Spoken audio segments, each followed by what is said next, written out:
Good afternoon, I'm Shehab. Senior Cabinet Minister Michael Gove has apologised for a video that's emerged showing the extent of one of the Partygate events that took place during lockdown. The video, obtained by the Mirror newspaper, appears to show staff at Conservative campaign headquarters in London dancing, drinking and laughing at the COVID rules they were breaking. At the time, December 2020, millions of families were facing Christmas apart and indoor socialising was banned. Charlotte Cross reports.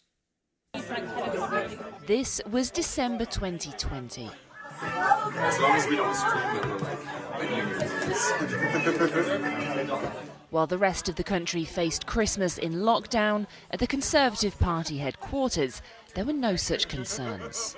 I'm lost for words. This is just so disgusting because what I'm remembering now, I am back in December 2020 in my hospital, in ITU, in full PPE, with patients saying their last goodbyes. It's personal too. Dr. Hassan lost her father to the virus the same month that these parties were taking place. My dad had a horrible death. Those last few days were horrendous. Someone somewhere has not only got to be made accountable, they've got to be made liable. Today, those at the top of the Tory party apologised, agreeing that it was terrible and out of order. This was happening at the height of the pandemic, when the virus was spreading and people were observing significant rules in order to make sure that they protected others.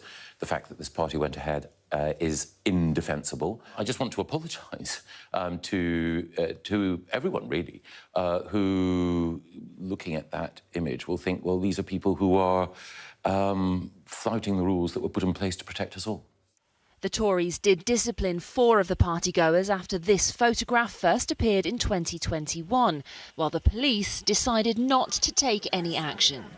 Now, with video evidence, there are fresh questions over whether that should change. Charlotte Cross, ITV News. Our political correspondent Carl Dinnan is here.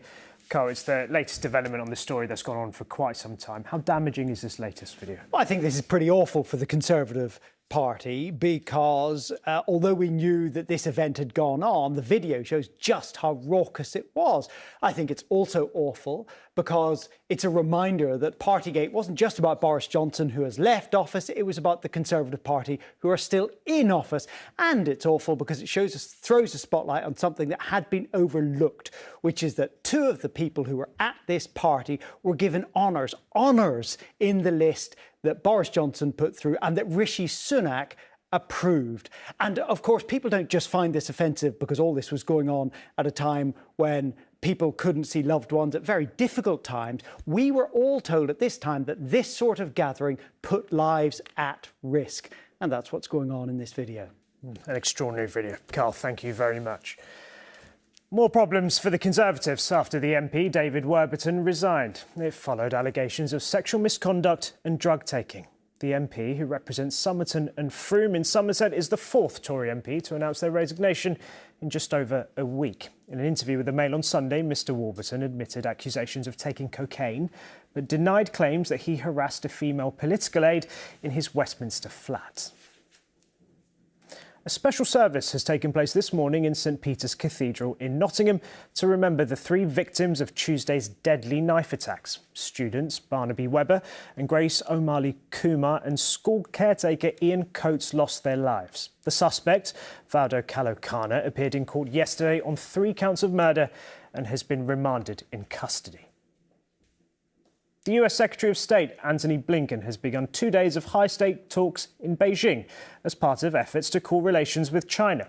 The first of his meetings was with the Chinese Foreign Minister earlier today, with more talks scheduled with diplomats and other officials.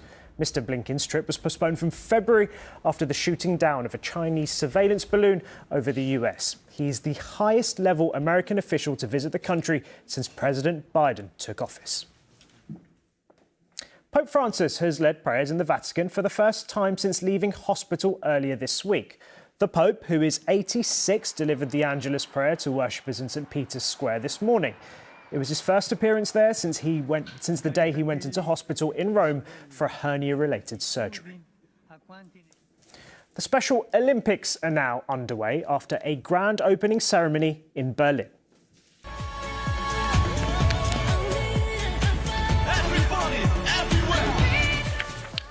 Around 7,000 athletes with intellectual disabilities from around the world are taking part in what's billed as the world's largest inclusive sporting event. 82 are representing Great Britain, and the event will take place over the next 9 days.